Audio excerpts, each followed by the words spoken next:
21 ستمبر کے جلسے پر حکومت کی بکراہٹ بتا رہی ہے کہ وہ اپنے حواس کھو بیٹھے ہیں۔ پی ٹی آئی کے سینکڑوں نہیں تو درجنوں افراد کو گرفتار کر لیا گیا ہے اور ایک دفعہ پھر لاہور کو کنٹینرستان بنایا جا رہا ہے۔ ایک قیدی 804 بانی عمران خان اقتدار میں بیٹھے ہوئے حکمران اپنے آپ کو اس سے غیر محفوظ سمجھتے ہیں کہ اس کے نام پر لوگ جو جلسے گاہ میں اکٹھے ہوں گے، جو تقریریں کریں گے، جو نعرے بازی کریں گے، ان سے ان کے کانوں میں الرجی ہو جاتی ہے کہ ہمارے ظلم و ستم کے باوجود عمران خان حقیقت ایسی بن چکا ہے کہ وہ اس وقت قوم اسے اپنے لیے اور پاکستان کے لیے ضروری سمجھنے لگ پڑی ہے۔ عوام بانی پی ٹی آئی عمران خان کو آج لاہور ہائی کورٹ میں وکلا کنونشن بھی ہے، جس میں وکلا نے آئینی ترمیم کے خلاف تحریک شروع کرنے کا اعلان کر دیا ہے۔ دم دم مست کلندر، جال سازی نہیں چلے گی، آئین شکنی نہیں چلے گی، عدالتوں کو کمزور نہیں کیا جائے گا، اداروں کو غلامی کی بجائے انڈیپینڈنٹ کیا جائے گا، چاہے کوئی بھی ادارہ ہو، اسی میں بہتری ہے۔ یوں لگتا ہے کہ حکومت کے لیے ترمیم گلے کی ہڈی ثابت ہو چکی ہے۔ اب پیپلز پارٹی ٹویسٹ کر کے بھاگ رہی ہے اور بنیادی انسانی حقوقوں کے خلاف ورزی کر رہے تھے۔ 3 مسودے مجوزہ آپ نے دیے، ہر چیز میں جال سازی کی، لیکن اس کے باوجود تم کامیاب نہیں ہو سکے۔ اتوار کو اجلاس کرایا، لوگوں کو 5 کو اغوا کیا، سینکڑوں ملاقاتیں ہوئی، لیکن ناانصافی اور ظلم کے آگے پی ٹی آئی اور مولانا نے اپنا کردار ادا کیا جو آئینی ان کا حق تھا۔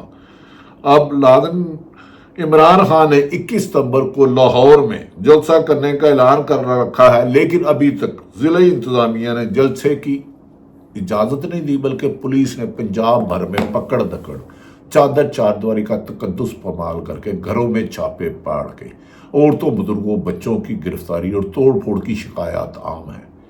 کیا پولیس افسران نے مریم نواز صاحب کو روزہ عشر والے دن جواب دینا، جبکہ قائد اعظم نے اور قانون کہتا ہے کہ یہ حکمرانوں کے ذاتی غلام نہیں؟ انصاف کرنا ان کا بنیادی حق ہے۔ کسی کے پاؤں پر جھوٹا پرچہ دینے والا شخص اپنے آپ کو ایماندار نہیں کہہ سکتا۔ اگر جھوٹا پرچہ غلطی سے ہو گیا، اس کو قانون کہتا ہے اسے خارج کرو، ختم کرو جلد از جلد۔ اگر گناہ گار ہے تو چلان کرو، بے گناہ تو خارج کرو۔ لیکن یہ اپنی تعیناتی بچانے کے لیے بے گناہ کو گناہ گار کو بے گناہ کرنا معمول بنا لیا۔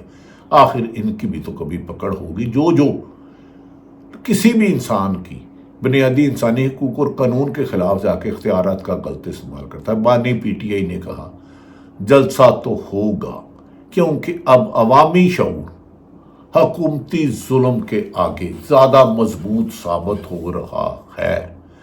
بانی پی ٹی آئی کی بہن علیمہ خان نے کہا وہ ایک عام کارکن بن کے آئیں گے اور جلسے میں پاکستان میں جہاں بھی لوگ ہیں، ہر مشکل، ہر دیوار کو توڑ کر پہنچے کہ لوگوں کو پتہ چلے، دنیا میں یہ آواز ثابت ہو چکی ہے کہ پاکستانی عوام نے غلامی ماننے سے انکار کر دیا ہے، اور اس کا زیادہ سہرا بانی P T I Adiala jail میں بند قیدی نمبر 804 عمران خان کو جاتا ہے۔ اب دیکھتے ہیں کہ آنے والے وقت میں گری ہوئی حکومت کو بچانے کے لیے اور پولیس، نیب، ایف آئی اے کتنا سہارا دے گی، کہیں یہ نہ ہو کہ ان کے بوجھ تلے خود بھی نیچے گر جائے۔ ناظرین، جیسے آپ جانتے ہیں، چاہے اوورسیئرز ہو یا پاکستانی دنیا ہو، 8 فروری کو بانی پی ٹی آئی عمران خان نے اڈیالہ جیل میں بند پیپلز پارٹی نون لیگ اور ایم کیو ایم کو شکست فاش دی اور آپ کے ووٹوں سے پی ٹی آئی کے حمایت یافتہ واضح اکثریت سے جیت گئے۔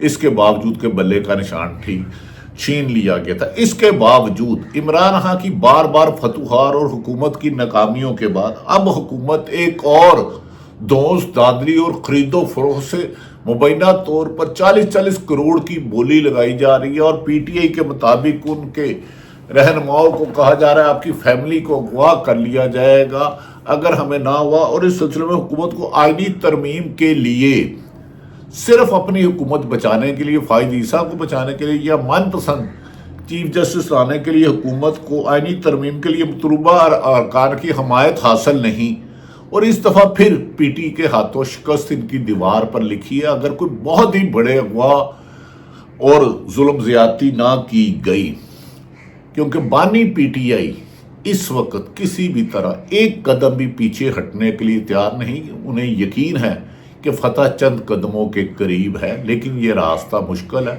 لیکن اگر 2 سال جدوجہد کر لی پی ٹی آئی کے لوگوں نے، پاکستان کی عوام نے، تو کامیابی ان کے نام لکھ دی گئی ہے. اور حکومت اب اپنی ڈوبتی ہوئی ساکھ کو بچانے کے لیے سر پاؤں مارنے کے بعد خرید و فروخت اور گندے دھندے پر آ گئے. کیونکہ عمران خان اگر جیل میں ان سے قابو نہیں آ رہا، اگر رہا ہو گیا، تو پھر یہ لوگ نہ وزیر اعظم ہاؤس میں محفوظ ہوں گے، نہ وزیر اعلیٰ ہاؤس میں، نہ گورنر ہاؤس میں. پھر انہیں یا تو پھر دوبارہ سعودی عرب رائل فیملی کا مہمان بننا پڑے گا، دبئی جانا پڑے گا، یا لندن جانا پڑے گا. کیونکہ پاکستانی عوام میں سیاسی شعور ہے اور وہ اپنا حق لینے کے لیے باہر آ چکے ہیں کہ مینڈیٹ کا چوری نہیں دیں گے.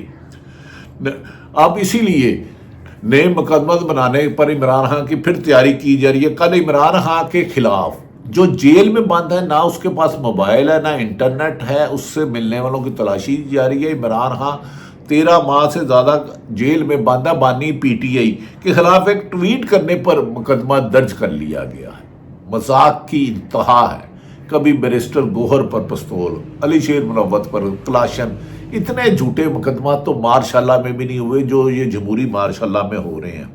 عمران خان کے خلاف ایک ٹویٹ کرنے پر مقدمہ درج کیا گیا. حالانکہ سب جانتے ہیں کہ عمران خان، آپ بھی جانتے ہیں، آپ لوگ بھی جانتے ہیں، بیرون ملک پیسہ میں جانتے ہیں، جیل میں ہیں جہاں انہیں نہ موبائل ہے، نہ انٹرنیٹ کی سہولت میسر ہے. یہاں تک کہ وہ اپنی مرضی سے ایکسرسائز نہیں کر سکتے. اوون جیسے سیل میں وہ بہادری کے ساتھ موجودہ حکومت کی سازشوں کا مقابلہ کر رہے ہیں. اور اس میں حکومتوں کی ناکامیوں کی ایک طویل داستان ہے. میں بتانے لگوں تو 2 دن لگ جائے گا. نہ موبائل ہے عمران خان کے پاس، نہ انٹرنیٹ ہے. اس طرح کے مذکہ ہے کیس آئین اور جمہوریت کے منہ چڑھا رہے ہیں، بلکہ آئین اور جمہوریت کو تھپڑ مار رہے ہیں منہ پر. لیکن انصاف کی کرسی پر بیٹھے والے صاحبان کی اس طرف توجہ نہیں جا رہی کہ یہ لا قانونیت ملک کو بدلے کی آگ میں پھینک رہی ہے، اور ملک میں لگی ہوئی آگ کو پیٹرول سے بجھانے کی کوشش کرتے ہوئے کہیں جلانے والے خدا نہ خواستہ خود ہی جھلس جائے. کیونکہ چاہے حکومت ہو یا اپوزیشن ہے تو پاکستانی. خدا کے لیے، اقتدار کے لیے اتنے نہ گرو کہ نظروں سے بھی گر جاؤ، اور اپنی نظروں سے گر جاؤ، اپنا ہی سامنا نہ کر سکو. ناظرین، یہ وجہ صورتحال آپ تک رکھی. اللہ تعالیٰ پاکستان کا حامی اور ناصر ہو. پاکستان زندہ باد.